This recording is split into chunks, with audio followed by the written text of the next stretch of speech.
Sir as a director, अभी आपको 10 years हो चुके हैं ऑलमोस्ट। अभी एज ए डायरेक्टर आपकी बेस्ट एड फिल्म कौन सी है which you have directed? I think वो होगा शायद पार्सल, हापो कॉलिंस का पार्सल।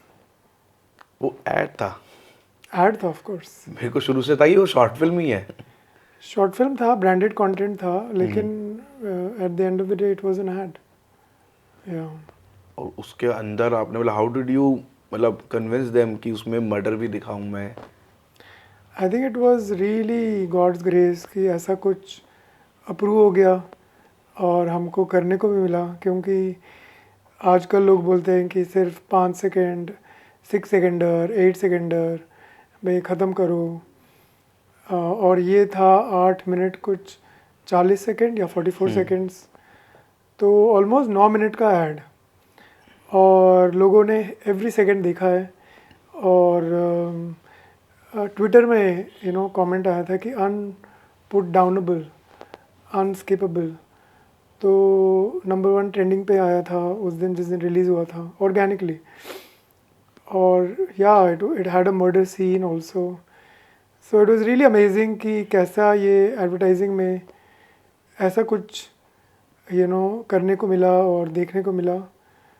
और I think it's really God given, because usually advertising में तो ऐसा कुछ ना कभी किया ना सोचा। But it's a longest ad हो गया फिर तो ये।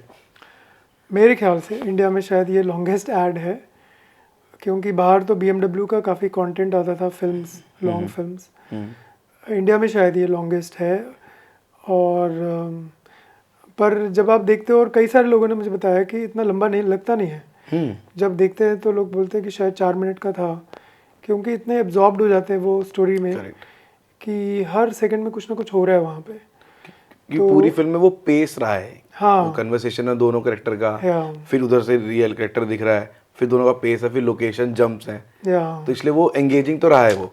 या एंड ऑल्सो जो भी वो वेद बोल रहे हैं वो हो रहा है, वाकई में हो रहा है।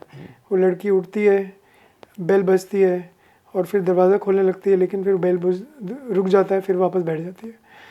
तो हर चीज़ में, जैसे वो अली पूछता है कि नर्स है, तो वो नर्स को दिखाते हैं।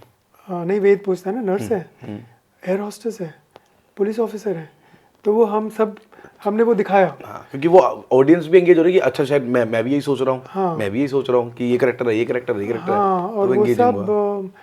वो सब हम सोच रहे हैं, ऑडियंस भी सोच रहे हैं कि वो भी कोशिश कर रहे हैं कि ये पजल रिडल जो है वो सॉल्व करे। तो आई थिंक उसमें जो इन्वॉल्वमेंट है या जो एंगेजमेंट है वो बहुत ही अच्छा था कंज्यूमर का, और रिवॉर्डिंग था एंड में जब। और ऐसा हुआ एक्चुअली, टैप रूट में था जब मैंने ये डायरेक्ट किया, तो हमारे यहाँ every month globally best add निकालते हैं, चूज़ करते हैं। तो वो ग्लोबली ये अवार्ड, ये ऐड को मिला, पार्सल को मिला। तो लोगों ने देखा अक्रॉस द वर्ल्ड, और मुझे पर्सनली इन लोगों ने लिखा मेल, न्यूयॉर्क से, लंदन से, जापान से, रशिया से, हर जगह से, और इतने तारीफ़ों की पुल बांध दी कि मुझे लगा कि ये क्या है, मतलब क्या हो रहा है ये, और मैं सारे चीज़ें अपने बॉस को, क्लाइंट को दिखाता था कि ऐसे रिस्पॉन्सेज आ रहे हैं।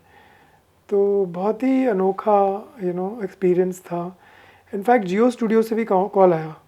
मैं पार्किंग में था और मुझे याद है कॉल आया, मैंने कहा हेलो, ऐसे कि जियो स्टूडियो से हम फ़ोन कर रहे हैं, आपने पार्सल लिखा, डायरेक्ट किया? तो मैंने कहा हाँ। कहते हम आप लोग जैसे वी नीड पीपल, तो you please come and meet us. तो उस वक्त I didn't take this to heart, और I did not think about it, because I was doing my writing and I was enjoying that.